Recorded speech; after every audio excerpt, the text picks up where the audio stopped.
Shalom, Mendelot Daf Petet dans ma Sechet, nous reprenons nouveau Perek, nouvelle Mishnah. Kol gagot ha'ir reshut achat, milvad shelo gavo asara, onamuch asara, dirait Rabbi Meir. On a ici plusieurs gagot, plusieurs toits de maisons qui sont proches les uns des autres. Est-ce que l'on peut porter d'un toit à l'autre? Ça va être la question qui va être abordée dans la Mishnah et dans la Gemara. Entre plusieurs toits, plusieurs cours, plusieurs karfefiot, donc plusieurs endroits qu'on utilise pour stocker certains matériels. En tout cas, pour l'instant, on parle du gag dans la Mishnah. Et le gag, selon Rabbi Meir, on peut porter parce que tous les gagot de la ville sont considérés comme étant un seul reshoot. On peut y porter. Les Chachamim, en tout cas, n'ont pas créé d'interdit par rapport à ce genre de transfert. Mais à une seule condition, nous dit Rabbi Meir, c'est qu'il n'y ait pas de différence de hauteur de plus de 10 tfachim entre les toits en question. Chachamim omrim, kol echad vechad reshoot bifna atzmo. Selon Chachamim, chaque toit est considéré comme étant un domaine à part entière, et donc, pour porter d'un toit à l'autre, il faudra absolument faire un hérouv. Rabbi Shimon est l'avis le plus méquil. Lui dit que non seulement on peut porter entre les toits comme Rabbi Meir, mais aussi entre les chatzerot et les karfefiot, mais même les uns avec les autres, d'un toit à une cour, du cour à un karfef. Tout ça, c'est un seul et même reshoot. Les kelim sheshaftu letochan, le kelim sheshaftu betocha beit. On parle ici des objets qui étaient à l'entrée de Shabbat dans ces endroits-là, non pas ceux qui sont dans la maison, parce que si on veut passer de la maison à la cour ou de la maison au toit, là, effectivement, il faudra faire un rouf, comme on l'a vu depuis le début de la Masechet. L'Agma nous rapporte que Yativ Abaye bar Avin, Rabbi Chanina bar Avin, Yativ Abaye Gabayou. Il y avait Abaye, le fils de Avin, et Rabbi Chanina bar Avin, les deux enfants de Rabbi Avin. Et il y avait Abaye devant eux. Les deux enfants de Rabbi Avin ont dit Bish la marabanan. On comprend Chachamim. C'est vrai qu'Hachem chez Diorim Chalokim le Matakar, Diorim Chalokim le Mala. Ils disent que de la même manière que dans la maison, dans les parties communes, dans la cour, on considère qu'il y a plusieurs habitants, que c'est les habitants qui créent un problème dans un endroit commun, et bien c'est pareil pour le toit. Et donc, eh bien, on ne peut pas porter d'un toit à l'autre. Et là, Rabbi Meir, mais comment comprendre Rabbi Meir? Maï Kassava, il pense que c'est pareil que en bas. Comment il peut autoriser à ce que l'on porte d'un toit à l'autre? Mais et s'il pense que non,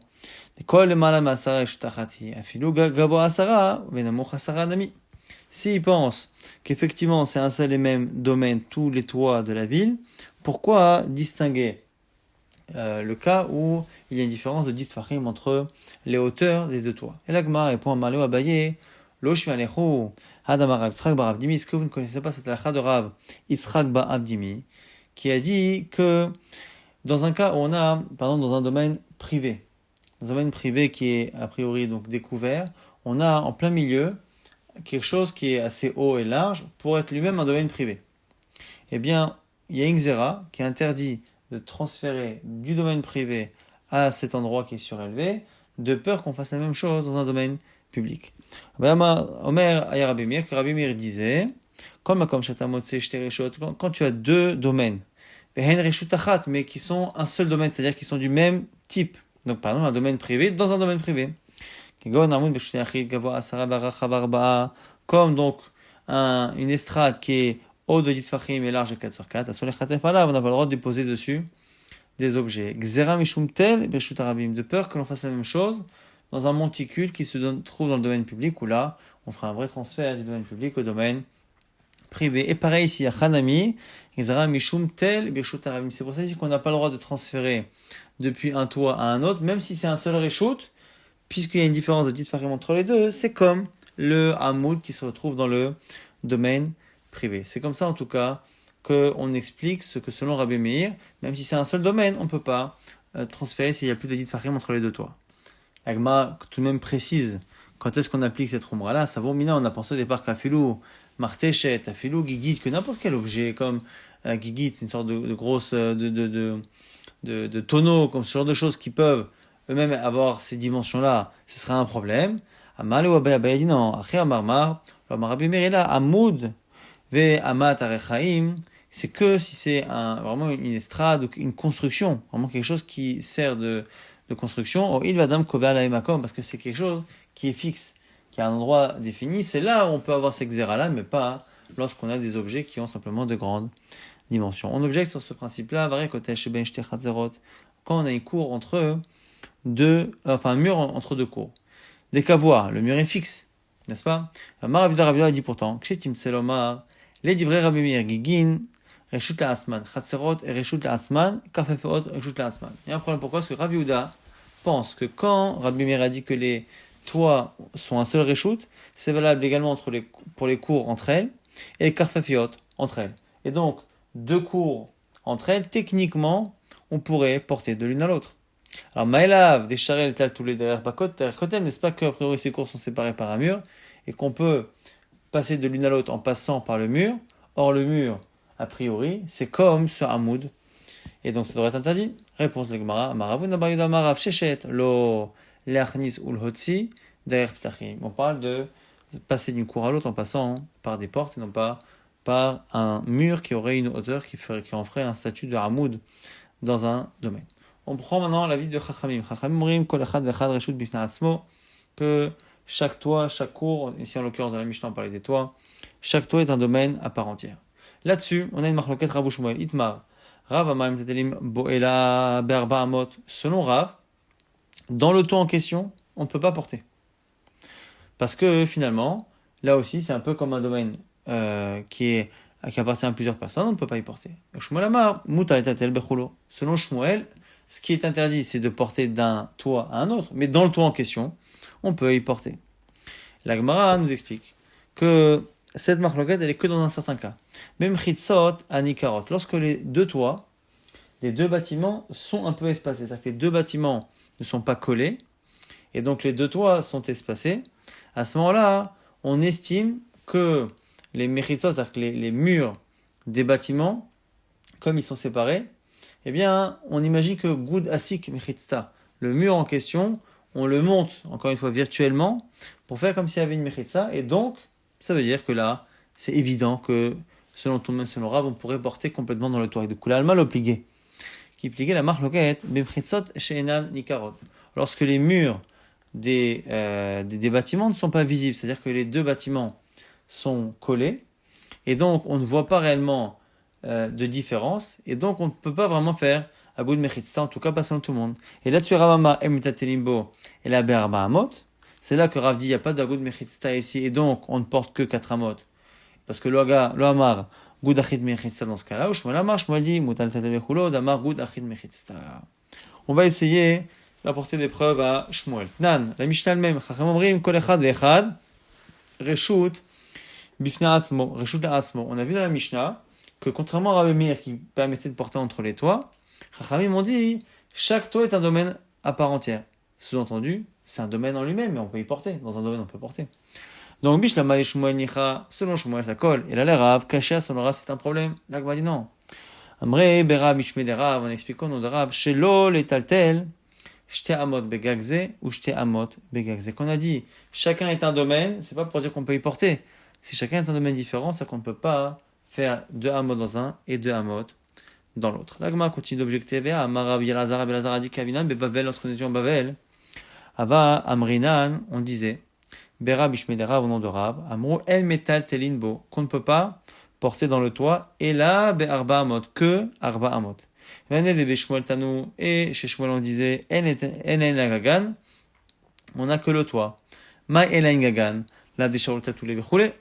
Et l'expression qui est rapportée donc chez Shmuel, c'était une braïta. C'est Tana, cette braïta qu'on a rapportée chez Shmuel. Elle dit, ils n'ont que leur toit. Chacun n'a que leur toit, selon Chachamim.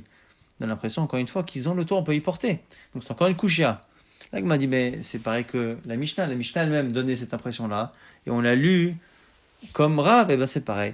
Ou mi al-imam matiki, est-ce que tu crois que la preuve de ta braïta est plus forte que celle de la Mishnah? Pas du tout. Dokimna shayutatel, shtamot begag. Zé ou Shte Amot Begagze, c'est interdit de porter 2 Amot ici, 2 Amot là-bas. Achanmi, pareil pour la Braïta. Shte Amot Begagze, Shte Amot Begagze.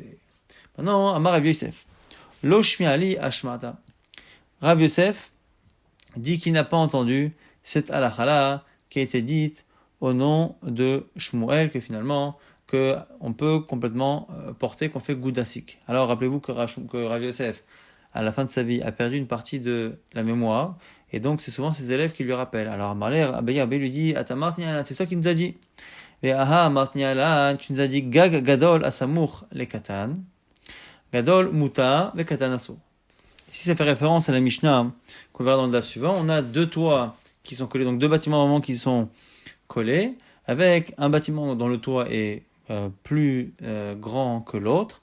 Et donc, Gag Gadol Asamour le Katan, on peut porter dans le toit qui est grand, on ne peut pas porter dans le petit toit. Et là-dessus, Rav Yosef aurait dit, tu as dit là-dessus, Amar évidemment, le nom de Shmuel, Loshanu et là, Shiesh Diurin, Alze, Diurin, Alze, ça c'est quand il y a des gens qui habitent dans l'un et dans l'autre. Pourquoi?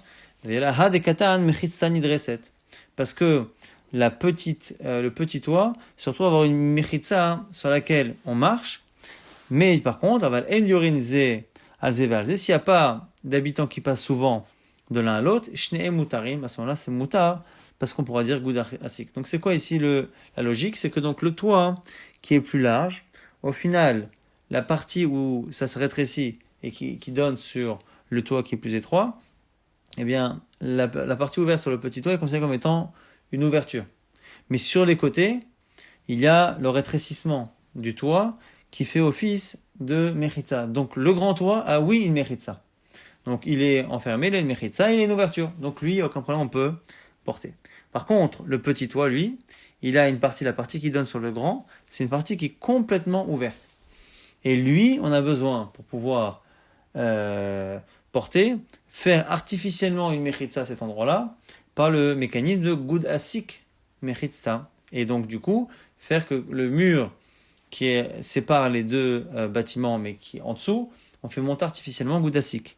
Et c'est là-dessus que tu aurais dit, toi, au nom de Shmuel, tu as dit justement que comme c'est un endroit où il y a un passage, on ne peut pas faire ce principe de goud asik mechitza. Mais s'il n'y a pas beaucoup de passages, oui, de là tu vois que tu connaissais cette halakha de Shmuel qui disait que goud asik, la preuve c'est que tu as même cité pour la Mishnah suivante, un cas où Shmuel précisait qu'on ne pouvait pas le faire dans le cas où il y avait beaucoup de passages. Alors maintenant on commence à discuter. Rav Yosef se rappelle pas, il dit Amalé, Ana achi amri lechu, c'est ça ce que j'ai dit, non. Lo shanu ela shesh mechitza alze ou mechitza alze. Non, ce que j'ai dû dire, c'est que ça, c'est quand il y a vraiment une vraie mechitza pour les deux toits. Il y a vraiment une mechitza. Les gadol mishtare begifoufe, mais katan nifratz mimnoo. C'est parce que comme il y a un peu de mechitza quand même sur les côtés, pour le grand toit, ça s'appelle qu'il y a une mechitza. L'autre, ça s'appelle qu'il a une ouverture qui est trop grande. Et donc, ça s'appelle un toit qui est complètement ouvert. En mechitza lo alze velo alze. Mais quand il n'y a pas de mechitza du tout, les deux sont assourds. Et donc Rav Yosef dit, c'est sûrement ça que j'ai dit. Alors là, encore une fois, on le corrige. On lui dit, non, mais diurin et marklan. Nous, on est certain que tu as parlé d'habitants. Tu as prononcé le mot diurin, et pas seulement mechitza. Alors, Rav Yosef corrige une nouvelle fois. Il dit, alors, si j'ai dit quelque chose, yamre lechut dayurin, aché amre lechut, j'ai dû vous dire cela. Lo shanu ela shesh mechitza reuya le dira. À la limite, ça peut être possible de porter dans le grand toit que lorsque on a une mechitza qui est assez grande pour qu'on puisse habiter sur ce toit. Alze ou mechitza reuya le dira alze. Degadol mishtere begifoufe katan nifrat vimnoo, où on dira toujours que le grand, eh bien, il a juste une ouverture et que l'autre, il est complètement paroutz. Avec mechitza reuya le dira al gadol. Ve'en reuya le dira al katan. Afilu katan share livne gadol. Si par contre, il y a une mechitza pour le grand, et qu'il n'y a pas de mechitza pour le katan, là, dans ce cas-là, on pourra même porter dans le petit. Pourquoi? Maïta ama, kevin de la voûte mechitza, saluke saliku, nafshayu meacha. Parce que dans ce cas-là, le grand toit, puisqu'il a une construction que l'autre n'a pas fait, eh bien, il a une importance telle, le grand toit, que c'est comme si les habitants du petit toit avaient laissé de côté leur propriété, et donc du coup, ça s'appelle que c'est un seul et même domaine qui appartient au grand toit, et donc c'est pour ça que c'est autorisé. D'où on apprend ce genre de principe, qui est Adamar Anachman, comme a dit Anachman, Asa Sulam Kavua Legago, celui qui a mis une échelle fixe sur son toit, Uta Becholagagin Kulan. Il a l'autorisation de passer sur tous les toits environnants. Pourquoi? Parce que comme il est le seul à avoir installé une échelle fixe pour y aller, il devient l'utilisateur principal, et c'est pour ça qu'il peut y aller. Abaye rapporte une halakha ressemblante à Mar Abaye. Bana Aliya al Gabe Beto, celui qui a créé un deuxième étage sur sa maison. Va Salefanea Daka Arba'a, il a fait une porte particulière pour y accéder de 4 Tfachim. Uta Bechol Agagin Kulan, là aussi, il est devenu d'une certaine manière propriétaire de tous les toits, donc il peut y porter parce qu'il a fait un accès principal. C'est comme ça que la dernière version de Rav Yosef s'explique, c'est-à-dire que comme le toit grand a finalement fait une mechitza et que les autres non, ils deviennent les utilisateurs uniques et principaux des deux toits. Donc c'est pour ça qu'on peut finalement porter dans les deux.